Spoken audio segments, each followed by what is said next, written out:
Gents, Groq, my favorite private semiconductor company. GROQ, not to be confused with GROK, Groq from XAI, the large language model. But I want to talk about the semiconductor business, Groq. They opened up their first data center in the EU, right? This is their Groq Cloud business, right? So if the three of us were developers, we could go to Groq Cloud, basically competes with like a Amazon, AWS, Google Cloud, et cetera, right? Cloud services, but for AI, running your AI models, inference, right? So Groq is a big company, $4.8 billion secondary market valuation. That's up 73% from their August 2024 round.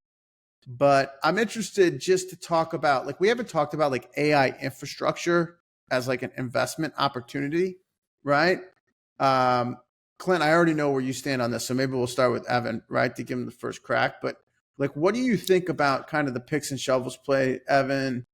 Like this AI infrastructure, semiconductors, electricity, data centers, all that. Like, where's your head on that? Is this an interesting investment opportunity? Companies like Groq or others maybe that you might have on your radar screen? Yeah, What do you think? I do. I think it's interesting. There's a lot of ways you can get exposure to the infrastructure picks and shovels, but there's very few that give you exposure as a pure play. And I think that that's where you saw with CoreWeave. And that's why I think you've seen such a run up on the business, because it's really just a pure play. And I think Groq is another example of just a pure play where, you invest in Microsoft, you get exposure to AI, Google, you get exposure to AI, but it's like more diversified, broad exposure. I think that investors who really are bullish on the sector, which I'm one of them, having a pure play access is a really great opportunity to potentially capitalize on this transition toward AI. And I know we said it before, there's no shortage of use cases for AI. I think it's just totally transformational across every single sector of the economy, every single sector of the way people live. And so if you can get exposure on a pure play on an asset class that's going to grow so much, it seems like a pretty no-brainer play for me. Right. And there's a lot of the private companies are pure play, in the AI space, right? In the private markets. Is that fair?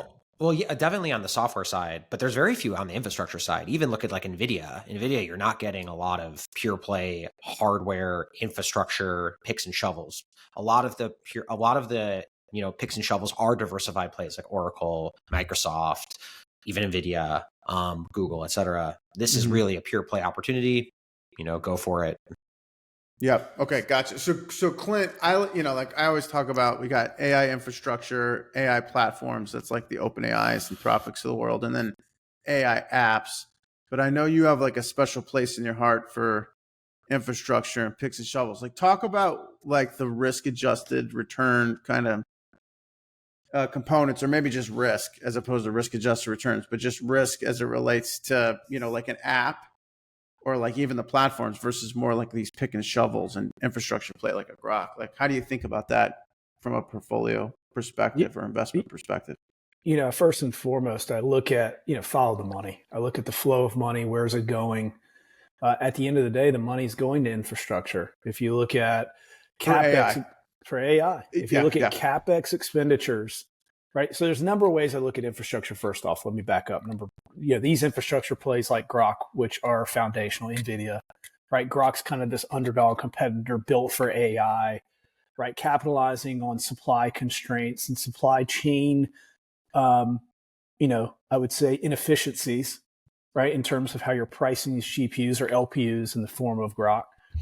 Then there's infrastructure that's more related to energy infrastructure and actually scaling. And so I like this Groq deal, this EU data center being in Finland for the clean energy, because it's going to take a multifaceted energy approach to actually scale AI long term. And so I think this is a strategic opportunity long term. But I look at the energy infrastructure, and the infrastructure as a real asset kind of separate. So there's two prongs to the infrastructure play, and I love both of them. The money's going there. That's where the money's flowing, and the money has to flow there in order to get real scale and growth. When I look at these hyperscalers, not saying they're bad businesses, but I see a tremendous amount of risk there when I'm looking at the percentage of their operating cash flow that they're poised to spend on infrastructure and what that means for margins. Will the market penalize margins? We've got to remember in 2000, Cisco missed by a penny and the NASDAQ corrected 83%. Not saying it's going to happen this time, but you've got valuations at really, really high levels, not priced for perfection, but priced close to it, priced for a consistent exponential growth of earnings. And you've got these companies spending a tremendous amount of money to scale AI. And we don't really know how that's going to manifest into profits, at least in the short run. And so we can see how it can manifest, or at least pontificate how it can manifest into efficiency gains or productivity gains. But in terms of profits, I don't know. And I think we won't know for some time. And so at the end of the day, I think the safer, quote unquote, when you're looking at risk, that bet is in infrastructure because that's the flow of funds is going. And that's what you need. It's like the foundation of a house. So the foundation of AI is going to be built on energy, and it's going to be built on infrastructure, and in particular, chip infrastructure. And I think we've got a tremendous amount of movement, positive movement and momentum in this chip infrastructure, whether it's changing the way chips are constructed, whether it's making more energy efficient. I know there's companies out there doing gallium oxide chips, whether it's creating chips for specific use cases, almost like just-in-time manufacturing, whether it's these big energy projects like we saw with the recent announcement of Fermi and Texas Tech. I mean, this is massive, and it's going to shape investments, in my opinion, in the U.S., shape investment outcomes for the next 10 to 20 years. But I think the best play is infrastructure, both on the energy side and the chip side. Okay. All right. So this is I think, a perfect segue. So I echo that. That said, I do feel that AI apps could be an incredible investment opportunity. I just have, to your point, Clint, I have no idea when that's going to start to firm itself up a little bit to where I'm going to feel comfortable placing bets with high conviction, right? We saw Harvey, right? Like we talked about Harvey last week. You got it. I think, stuff like that where you can. You got to pick your spots. Those could be great businesses with great returns, but to is OpenAI going to come and build a Harvey solution and then gobble up? It's interesting. So Figma. So this is the next topic I wanted to hit on with you guys, right? So Figma just announced they're going to do their IPO. They came out with some numbers: $750 million in 2024 revenue. That's up 48% year over year. They were profitable in both Q4 and Q1. Okay. They didn't announce the valuation, but listen, look, I mean, I don't know if you guys remember this, but back in 2022, Figma was going to sell to Adobe for $20 billion. And then the UK EU regulators killed that deal. So I don't know what revenue was back in 2022 for these guys, but it must have been less than 750. It was, well, what is that? It's probably 600s, something less than that, 500 million. This is, I mean, even at $750 million revenue, $20 billion valuation, that's more than a 20x multiple. That's I think, a very good multiple for a business like this, right? That deal getting killed by the regulators really stinks, right, for investors. But they did bring up AI. I would say Figma is kind of like an AI app, or has potential to go that way, if they start to use OpenAI and Anthropic and some of these other large language model businesses, or any of the open source models, right, to integrate AI into their solution, which of course they're doing already. But they specifically called out AI risk, right? So, I mean, Evan, do you think, or, any thoughts on the IPO? Maybe just start there. And then two, do you think that you got to be a little bit more thoughtful about coming into a company like Figma when you got AI and you don't really quite sure what's going to happen with AI coming down the pipe here? I mean, you absolutely always have to be careful, but I think that Figma has built an absolutely astounding business. Yeah, they do have a great following. I think that when I look at those retention numbers, Mm-hmm. I look at when I work with a lot of different startups. I'm in the ecosystem. I would say it's almost a universal who's working on Figma, everybody.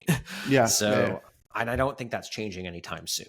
In fact, I know that Figma is even used at the big hyperscalers. When you're okay, well, and those hyperscalers tend to build their own infrastructure for things like email, chat, et cetera. When they're using Figma, it means that that product must be just exceptional across the board. And I've used it and I think it's exceptional. I think this is a really strong and durable business for today. I do think that there's AI risk in everything, right? Sure. Because the challenge with Figma is that it is still generally designed for quote unquote experts. That's why you see Canva has been such a successful behemoth in that segment that's a little more like prosumer.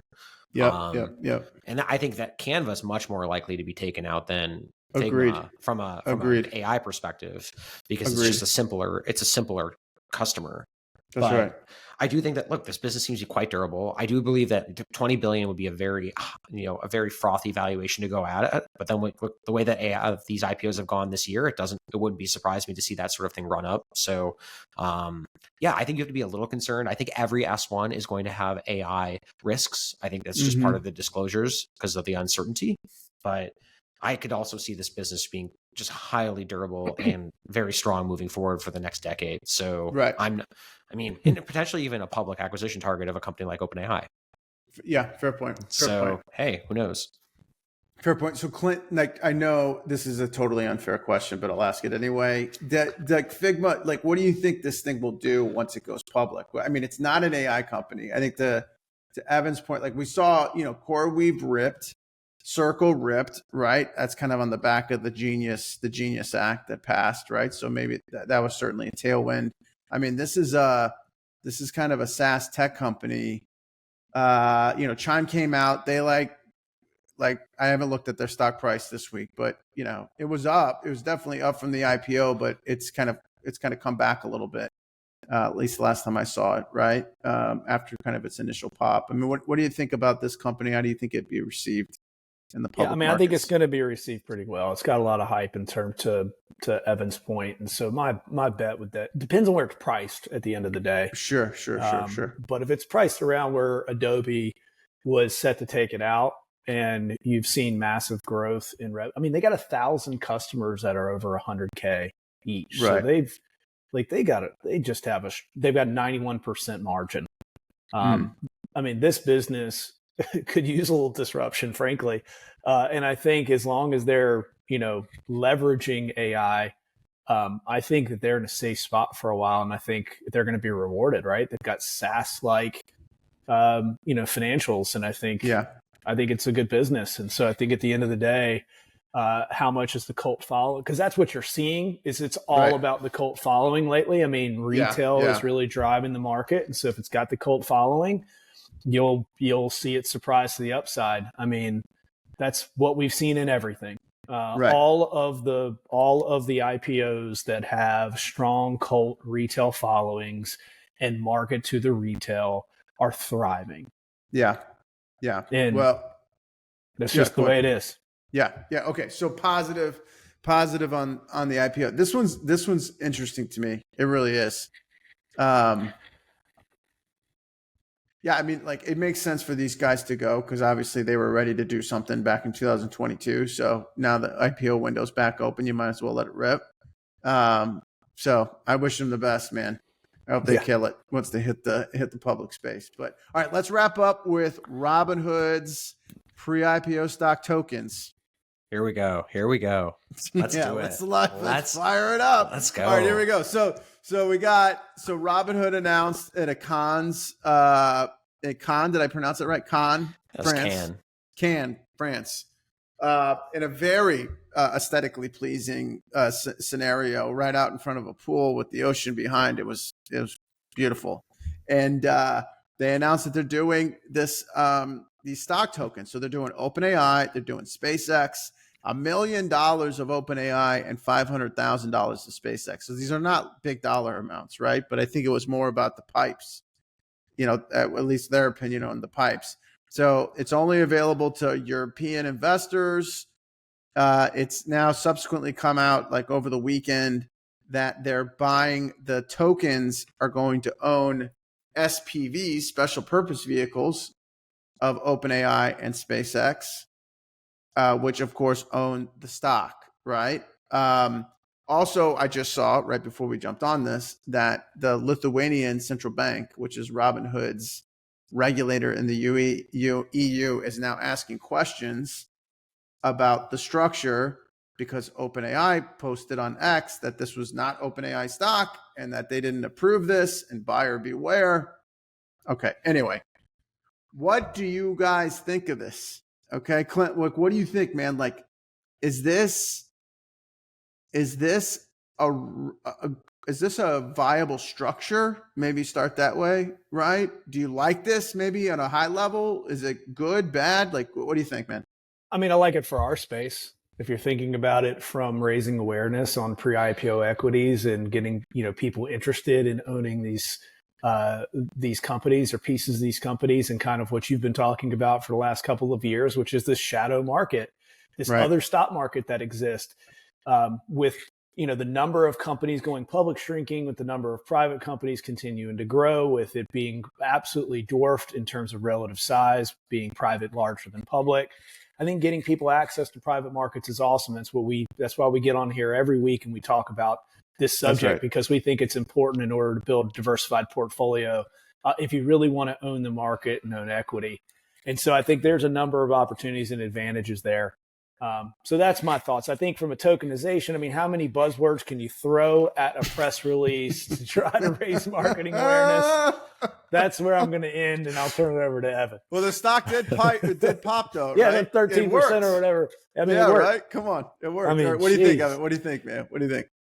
I mean, look, I've spent the better part of the last decade working on how to democratize access to alternative assets. I think that this is something that there's been substantial demand. There's been substantial headwinds on the regulatory and compliance side. I think this is why we're all on this podcast talking about this. I believe it's important for retail investors to have some access to this asset class. I believe that the risks, it's important to disclose the risks, but we're talking about generational technology companies that are raising at valuations substantially higher than many public companies today in the private markets. And if there's a world where some of these companies go to $1 trillion while they're private, it's going to be a total sad experience for most of Americans not have exposure to that. It's true. And so I think that it's fundamentally beneficial to have this opportunity. Now, on the tokenization side, yes, I agree. It's a buzzword.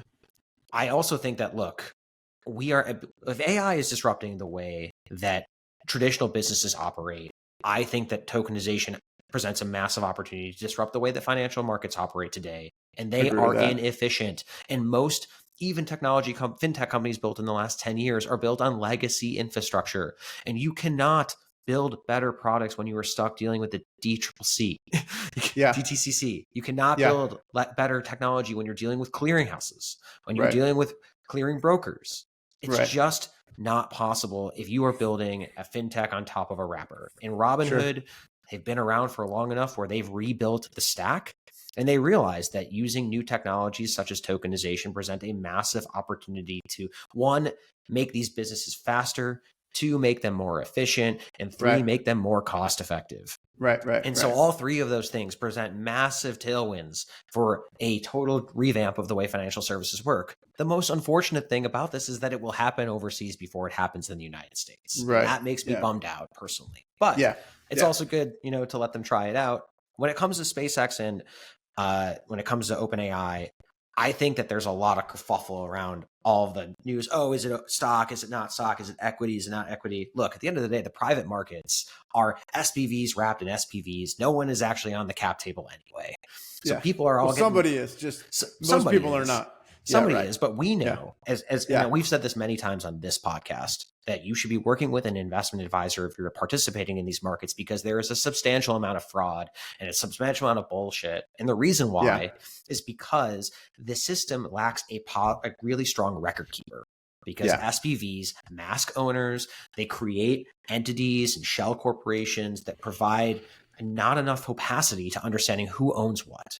I think tokenization in the private markets allows for transparency. That will allow for price discovery. It will allow for a more efficient market, which means that it'll be better for most participants. So I'm very bullish on that opportunity. I think the idea of retail investors having exposure to OpenAI and to SpaceX, to ideally Anthropic and some of these other big companies is a good thing. And the warnings and the disclosure should be there for all the risk. People should understand the risk. They should understand what they're learning. They should be listening to this podcast to understand how to evaluate those opportunities as they come. But all in all, this is a good thing, in my opinion.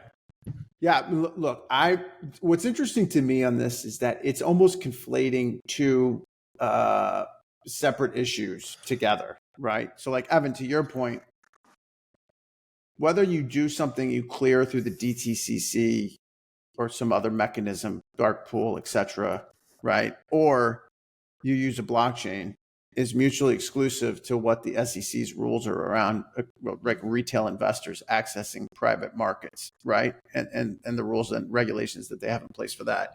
And this is kind of like taking something and saying, well, because it's on the blockchain, you don't have to worry about these private fund rules, right? Or credit investor rules, that you have over here. So like what was kind of an eyebrow raise for me, being a guy who runs private funds in the United States, is when I bring on investors into my fund, I have to make sure that all of the investors, even if it's another fund coming in, that all of those investors are accredited investors.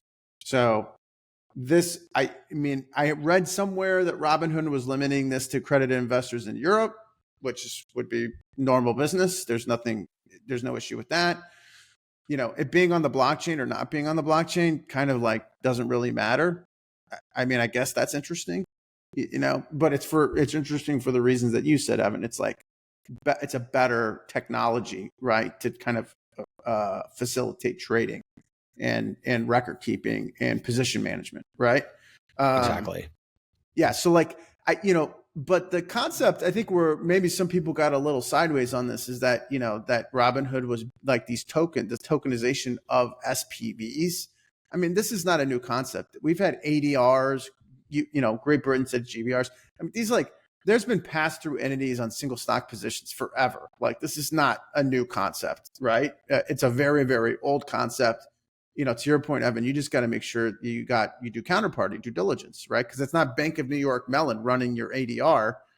It's a venture capital firm out of Silicon Valley or New York or wherever, right? So you just got to make sure that those are, good people running a good fund, which most people do. So, yeah, like, I don't know. What is interesting about this, I would say this, the last thing I'd say is, like the private markets are opaque, and with opacity, you get higher fees.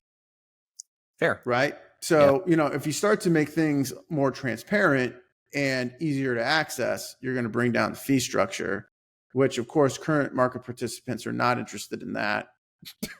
Let's just be honest. Right. So, it kind of makes sense that a third party like a Robinhood, true to brand, on brand, right, would come in and find ways to give people access to something that they don't currently have access to today. Right. So, I get it.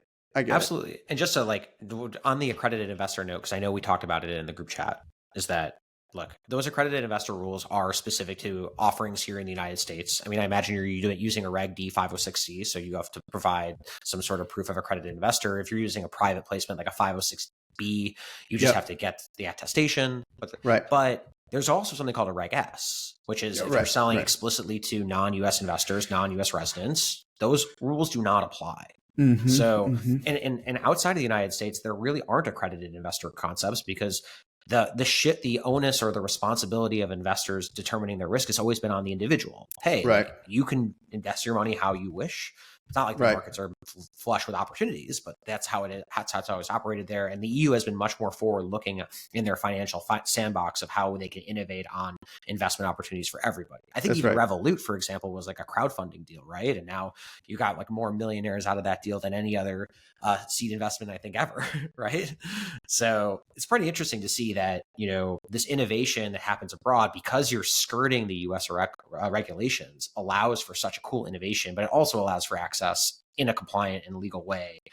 Of course, when you have a company like OpenAI pouring water on it with saying, oh, we didn't approve of this, whatever, it's like they didn't approve of half the SPVs that people buy at OpenAI. So don't get all stressed about it, in my opinion. Yeah. That is, I think, that is the interesting dynamic here, right? I think and you brought that up earlier too, Evan, like that whole, SPVs on top of SPVs, like that's very much how this private market works, right? Where you're kind of layering on SPVs. And as companies stay private for longer, like Clint was mentioning earlier, you get position sizes that were started out being like a couple $1 million in an SPV. And now that's worth like $40 million in some cases. And people are selling half their positions. And, a quarter of their positions to another SPV that's got more investors in, and just kind of, this like investor base or layers kind of build and build and build. So none of this stuff is bad. The one thing that I would have probably encouraged Robinhood to do is just be a little bit more articulate about how they're getting the exposure to SpaceX and OpenAI. Like name the SPV.